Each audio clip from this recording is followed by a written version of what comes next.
Good evening friends, budding banker channel पे आप सभी का हार्दिक स्वागत है। माई सेल्फ सुमांशु, और आज मैं आप लोगों को एक मास्टर स्ट्रैटेजी देने जा रहा हूँ, एक डिटेल्ड एनालिसिस देने जा रहा हूँ। 20 day strategy to crack IBPS RRB PO mains 2021। उम्मीद करता हूँ आप लोगों की तैयारी बहुत अच्छे और बहुत पेस लेवल पे चल रही होगी और आप अच्छे से अपने प्रिपरेशन कर रहे होंगे और अपने क्वेश्चंस पे ध्यान दे रहे होंगे, एनालाइज कर रहे होंगे, अपने जो भी वीक पार्ट्स हैं, वीक एरियाज हैं, उन पे कॉन्सेंट्रेट कर रहे होंगे।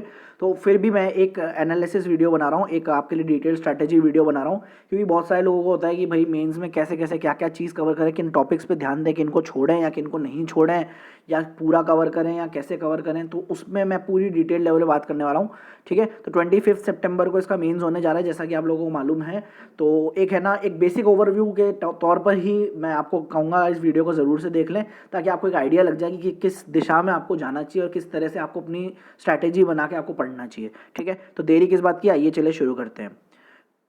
शुरुआत करूंगा मैं सबसे पहले मॉक टेस्ट से, क्योंकि अगर आपको मेंस क्लियर करना है तो सबसे पहले मॉक टेस्ट बेहद अनिवार्य है, बेहद ज़रूरी है। इस बात को आप समझ लीजिए। ठीक है, आपको हर रोज़ एक दिन छोड़ के, एटलीस्ट एक दिन छोड़ के एक दिन में आपको एक मॉक टेस्ट देना जरूरी है। एक दिन इसलिए दे रहा हूँ मैं बीच में गैप, क्योंकि इससे आपको अपना जो वीक एरियाज है उस पर कॉन्सेंट्रेट करें। मॉक टेस्ट को देने का सिर्फ मॉक टेस्ट देना ही इनफ नहीं है, आपको अपने वीक एरियाज को एनालाइज भी करना है। ठीक है, उनको एनालाइज करिए आप अच्छे से, और उसके बाद है ना उसमें देखिए आपके क्या वीक पोर्शंस हैं और क्या क्या आपने मिस किया, क्या क्या स्किप किया, कुछ गलत हुए उन क्वेश्चंस को देखिए। उसके लिए पूरा एक दिन इनफ दे रहा हूँ मैं। तो आप ऐसी स्ट्रेटेजी बना के चलें कि एक दिन आपको सुबह उठते ही, सुबह जल्दी उठें एक तो, और सुबह जल्दी उठते ही आप करीब 2-2.5 घंटे का जो मॉक टेस्ट, 2.5 घंटे का हमारा जो मॉक टेस्ट होता है उसको दीजिए। ठीक है, उसके बाद आप पूरा दिन है ना उसमें बचे हुए सब्जेक्ट्स पे आप अपने वर्क करें। अगर आप एक्स्ट्रा पढ़ना चाह रहे हैं, करंट अफेयर्स पढ़ रहे हैं, रीजनिंग पढ़ रहे हैं, क्वांट पढ़ रहे हैं, इंग्लिश पढ़ रहे हैं, जो भी पढ़ रहे हैं, अपने 2-2 आवर्स डिवाइड करके आप उनको 2 आवर्स स्ट्रेटेजीज फॉलो करें कि 2 आवर्स दे हर सब्जेक्ट का, उसको एनालाइज करें। उसके नेक्स्ट डे जो होता है उसमें आप चाहें तो सेम डे पे भी अपना एनालाइज कर सकते हैं टेस्ट को, मॉक टेस्ट को, या फिर उसके नेक्स्ट डे भी आप एनालाइज कर सकते हैं। तो एक मॉक टेस्ट तो देना ही देना है। ठीक है, और उसके अगले दिन उसको रिव्यू करना है और फिर अगले दिन दूसरा मॉक टेस्ट देना है। मॉक टेस्ट कौन कौन से आप परचेस कर सकते हैं, जो मैं अच्छे अच्छे रिकमेंड करूंगा।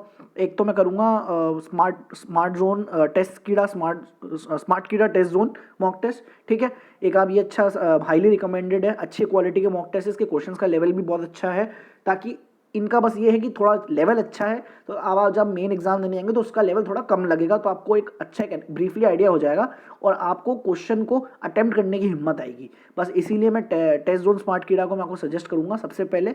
नंबर 2 पे मैं आपको सजेस्ट करूंगा अड्डा 247। ठीक है, नंबर 3 पे मैं आपको सजेस्ट करूंगा प्रैक्टिस मॉक, क्योंकि मैंने बहुत नाम सुना है। हालांकि मैंने कभी खुद ने प्रैक्टिस मॉक का कोई भी टेस्ट नहीं दिया, बट हाँ, practice mock is also highly recommended, जितना मैंने एनालिसिस से देखा है। ठीक है, तो 3 टेस्ट सीरीज मैं आपको बोलूंगा फॉलो करने के लिए। बहुत सारे लोग कहेंगे ऑलिव बोर्ड क्यों नहीं सजेस्ट कर रहे हो, तो ऑलिव बोर्ड का मैं मानता हूँ, ऑलिव बोर्ड मैंने भी दे रखे हैं, हालांकि बहुत अच्छी है टेस्ट सीरीज, बट उसका क्वेश्चन लेवल मैं मानता हूँ बहुत ज़्यादा हाई है, बहुत ही ज़्यादा हाई है, ये मैं मानता हूँ। अगर कोई इच्छा है, कोई अगर चाहता है लेना, इच्छा है किसी की लेने की, तो वो ले सकता है, और थोड़े से कॉस्टली भी पड़ते हैं वो, इसलिए मैं आपको वो रिकमेंड नहीं कर रहा हूँ कि आप ऑलिव बोर्ड के टेस्ट सीरीज़ को आप परचेस करें।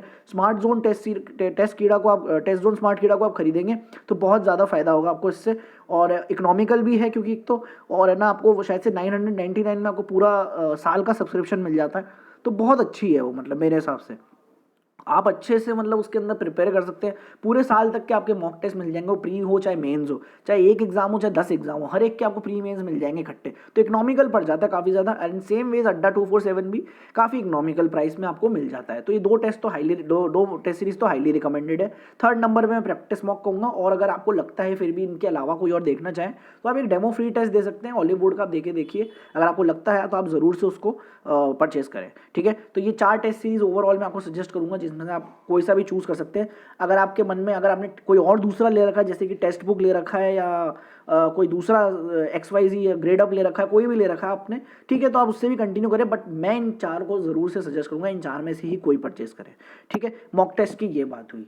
अब आगे बढ़ते हैं। अब आपको एक मैं सब्जेक्ट वाइज आपको एक स्ट्रैटेजी देने जा रहा हूँ। क्वांट्स की बात करते हैं, क्वांट्स से शुरू करते हैं। क्वांट्स के अंदर आपको सबसे पहले जिन टॉपिक्स पे फोकस करना है वो है DI। आपको कम से कम 4 से 5 सेट DI के देखने को मिल ही सकते हैं, 100% मिलेंगे। अगर 40 मार्क्स का एक सेट है, जैसे 40 मार्क्स का एक सेक्शन है, तो आपको एटलीस्ट 20 से 22 नंबर के आपको DI मिलेगी। अब ये DI एक तो परसेंटेज बेस आएगी 100%, तो एक तो परसेंटेज वाइज, मतलब एक अर्थमेटिक बेस आएगी, एक तो आएगी अर्थमेटिक चैप्टर वाइज बेस्ड, जिसमें शायद से आपको प्रॉफिट एंड लॉस के ऊपर डीआई मिल सकती है, स्पीड टाइम डिस्टेंस के ऊपर डीआई मिल सकती है, टाइम एंड वर्क पे डीआई मिल सकती है। तो ये तो एक अलग हो गया। एक मिलेगी जो सब लोग अटेम्प्ट कर सकते हैं, दैट इज या तो परसेंटेज बेस मिलेगी आपको, या फिर आपको नंबर्स बेस, कोई मिसिंग नंबर बेस मिलेगी, मतलब ऐसा जो एक अटेम्प्ट किया जा सके। मोस्टली परसेंटेज बेस्ड ही होती है, जो पाई चार्ट होती है या फिर टेबुलर डीआई होती है परसेंटेज बेस्ड, वो आपको देखने को मिल सकती है। तो ये आपको डीआई पे सबसे ज़्यादा फोकस रख के चलना है। उसके बाद हम नेक्स्ट टॉपिक जो ध्यान रखेंगे वो रखेंगे डेटा सफिशिएंसी। डेटा सफिशिएंसी के अंदर आप उन्हीं क्वेश्चंस को अटेम्प्ट करें जिनमें आपका अर्थमेटिक पार्ट स्ट्रॉन्ग हो। ऑल इन ऑल अगर आपको मेंस में क्वांट में स्कोर करना है तो आपका अर्थमेटिक स्ट्रॉन्ग होना बहुत ही ज़्यादा जरूरी है, ठीक है। और आखिरी में आता है अर्थमेटिक वर्ड प्रॉब्लम्स। जितने आप कर सकते हैं आपके ऊपर है, बहुत अच्छा रहेगा। तो आप इनको फोकस करते हुए चलें और अपने वीक एरियाज पे जरूर से ध्यान देते हुए चलें कि कौन कौन से आपके वीक एरियाज हैं क्वांट्स के अंदर, उन पर आप अच्छे से अपना वर्क ऑन करते चलें, ठीक है। तो ये सब आपकी पूरी क्वांट्स की मैं आपको डिटेल स्ट्रैटेजी बता रहा हूँ। आपको डीआई पे सबसे ज़्यादा ध्यान देना है। डीआई में पाई चार्ट पे आप ध्यान देंगे, टेबुलर पे देंगे और बार ग्राफ, ये तीन के ऊपर आपको सबसे ज़्यादा ध्यान देना। एक अगर आ सकती है तो स्पाइडर डीआई आ सकती है, spider web DI, web based DI भी आ सकती है। इसके भी चांसेस हैं क्योंकि आरआरबी पीओ है, तो पीओ में आप देखने को मिल सकता है आपको वेब बेस्ड डीआई भी आपको मिल सकती है। तो आप वो भी ज़रूर से अटेम्प्ट करें, उसकी भी प्रैक्टिस करके चलें, ठीक है। अब बढ़ते हैं रीजनिंग की ओर। रीजनिंग में आपको किस पे ध्यान देना है? रीजनिंग में आपको सबसे ज़्यादा ध्यान देना है पजल और सिटिंग अरेंजमेंट पे। जैसे 40 नंबर का एक सेट है, तो आपका 40 नंबर रीजनिंग का सेट है, आपको ओवरऑल 200 क्वेश्चंस मिल रहे हैं, तो आपको वही मान के चलिए आप 40 में से करीब 25 क्वेश्चन आराम से, 22 से 25 क्वेश्चन आपको पजल और सिटिंग अरेंजमेंट के ही मिलेंगे। इसके बिना तो कुछ भी नहीं मिलेगा। और मतलब एटलीस्ट 60% जैसे से ज़्यादा आपका जो पोर्शन कवर्ड होगा वो पजल और सिटिंग अरेंजमेंट होगा।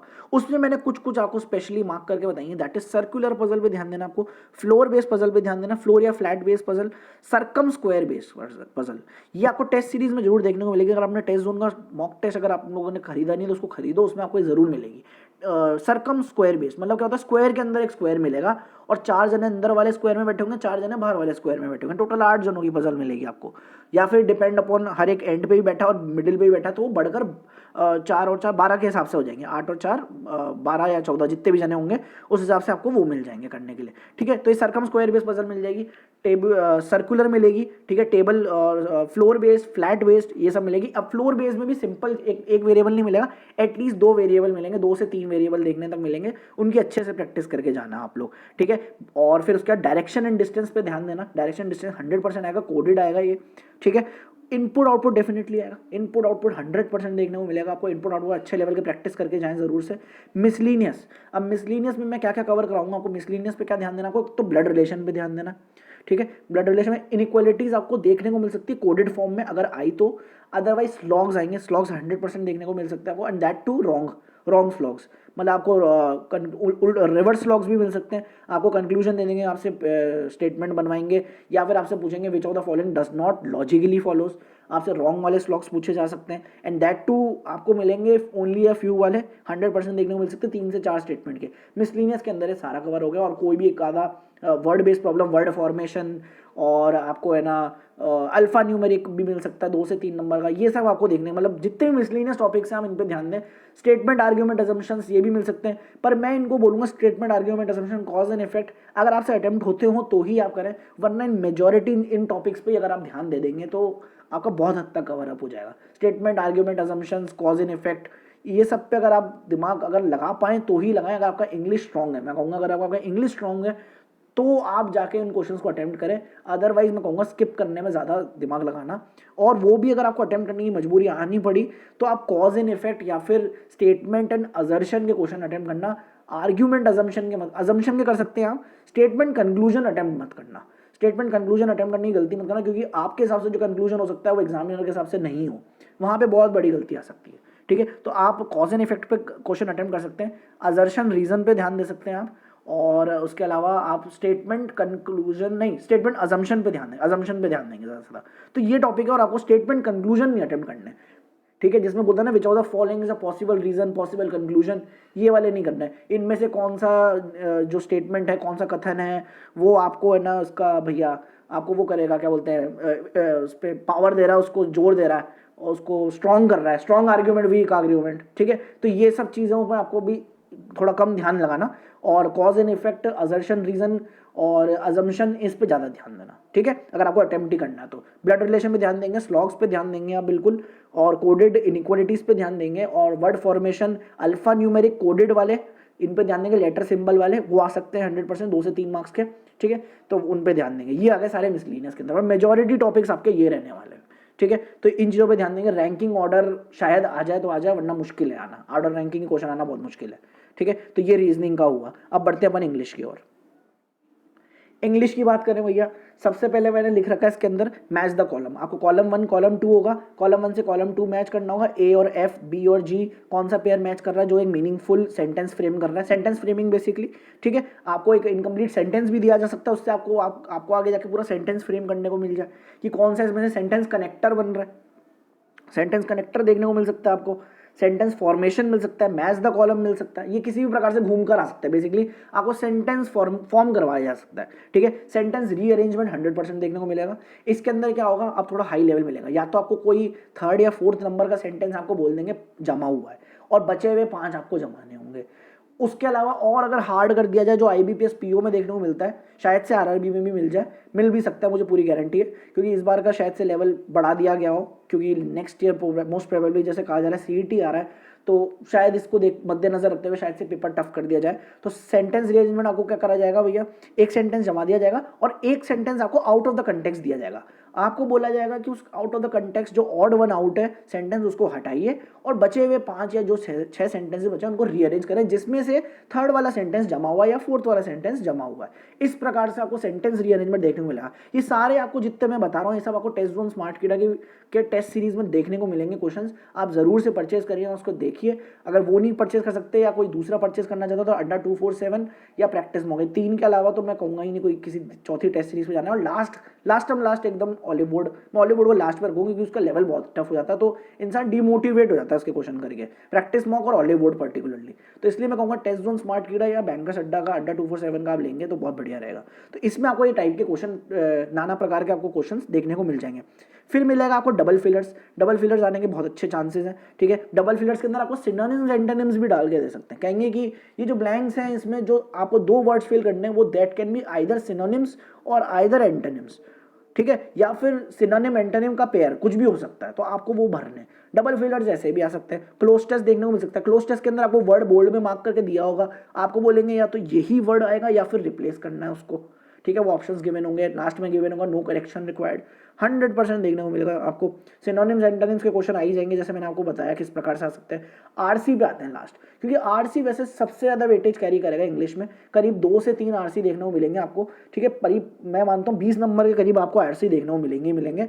अब आरसी कौन से वाले पे ध्यान देना, कोई इकोनॉमी बेस्ड आरसी, ठीक है, इन्वायरमेंट बेस्ड आरसी और हैबिट बेस्ड आरसी। अब हैबिट बेस्ड क्या है भैया, आपकी किसी आदत को बताया जाएगा, या फिर डिप्रेशन के ऊपर आ गया, या फिर इंसोमनिया भैया, जो आपको स्लीपिंग की जो तकलीफ होती है, जिनको रात को सोने में तकलीफ होती है, उसके ऊपर बता दिया, या फिर ह्यूमन टेंडेंसी के ऊपर आ गया, ठीक है। ऐसे कुछ टॉपिक्स आपको ह्यूमन बिहेवियर के ऊपर आपको देखने को मिल सकते हैं, ठीक है, हैबिट बेस्ड के अंदर। एनवायरनमेंट के अंदर आपको बताया जाएगा ग्रीन गैसेस बढ़ रही हैं, ओजोन लेयर खत्म हो रही है, या फिर वो अभी जैसे ऑस्ट्रेलिया में आग लगी जंगलों में, उसके ऊपर आ सकता है। अमेजोन में लगी जंगलों में आग, वो आ सकता है, ठीक है। जैसे बिहार में बाढ़ का संकट आया, उसके ऊपर आ सकता है, ठीक है। इकोनॉमी के अंदर आपको ज़्यादातर जैसे भी अफगानिस्तान और तालिबान का टॉपिक बहुत हाई हॉट टॉपिक है, तो इसके ऊपर आप देखने को मिल सकता है कि कैसे US आर्मी ने अपने ट्रूप्स को पीछे कर लिया है।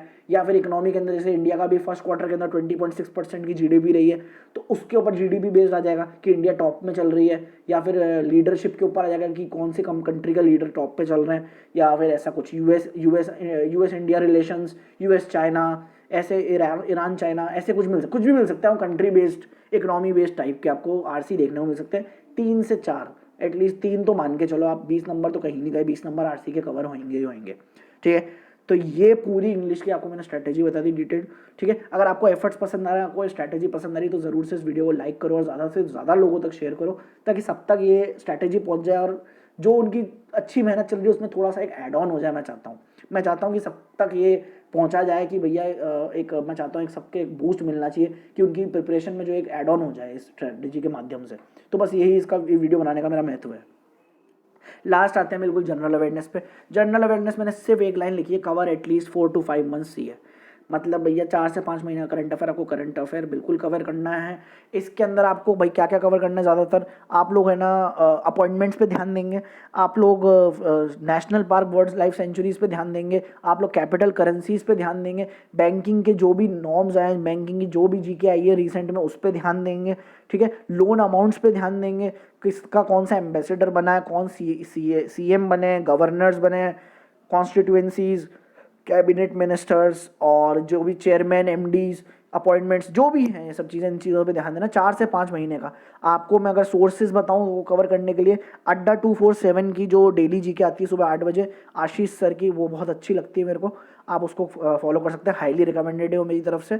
सेकंड नंबर पे बोलूँगा, अगर आप पीडीएफ फॉर्म में पढ़ना चाहते हैं तो करंट अफेयर्स नहीं, सॉरी, अफेयर्स क्लाउड नाम से है वो, अफेयर्स क्लाउड की पीडीएफ को आप परचेस कर सकते हैं, बहुत अच्छी पीडीएफ है वो, उसके भी क्वेश्चंस काफ़ी अच्छे हैं, आप अफेयर्स क्लाउड पे ध्यान दे सकते हैं। अड्डा 247 को आप फॉलो कर सकते हैं, और भी अगर आप किसी चैनल को फॉलो कर रहे हैं तो आप उसको फॉलो कर सकते हैं। अब टाइम नहीं है कि आप अपना सोर्स चेंज करें, आप जिससे पढ़ते हुए आ रहे हैं आप उसी से कंटिन्यू करें आप, ठीक है। करंट अफेयर्स में ज़्यादा छेड़छाड़ करने की जरूरत नहीं है, आप जिस सोर्स से पढ़ते आ रहे हैं बस उसी सोर्स से पढ़ते रहें। सबसे ज़्यादा ध्यान आपको मॉक टेस्ट पे देना है, और जो भी मैंने हर टॉपिक वाइज आपको मैंने जो स्ट्रैटेजी बताई है आपको वो फॉलो करते जानी है, ठीक है। उम्मीद करता हूँ आप लोगों को समझ में आए होंगे, और अगर आपको वीडियो पसंद आया तो लाइक करो यार इसको, और ज़्यादा से ज़्यादा लोगों तक शेयर करो, ज़्यादा से ज़्यादा लोगों तक पहुँचाओ, ताकि सब तक ये स्ट्रैटेजी मैं चाहता हूँ बेसिक पहुँच जाए, ठीक है। So thank you guys for watching, if you like this video please like, share, comment and subscribe, और ज़्यादा से ज़्यादा लोगों तक इसको पहुँचाओ। और मैं आपसे जल्दी नई वीडियो मिलता हूँ एक नई स्ट्रैटेजी वीडियो के साथ, ठीक है। अभी जैसे कि एसबीआई क्लर्क का रिजल्ट अवेटेड है, मुझे लग रहा था 3 से 6 तारीख तक के बीच में आ जाना चाहिए, पर आज 5 हो गई है बट आया नहीं है, ठीक है। कोई बात नहीं, देखते हैं, शायद से पेपर डिले होगा, और तो क्या होगा इससे ज़्यादा। पर आप लोग अपनी प्रिपरेशन जारी रखें भैया।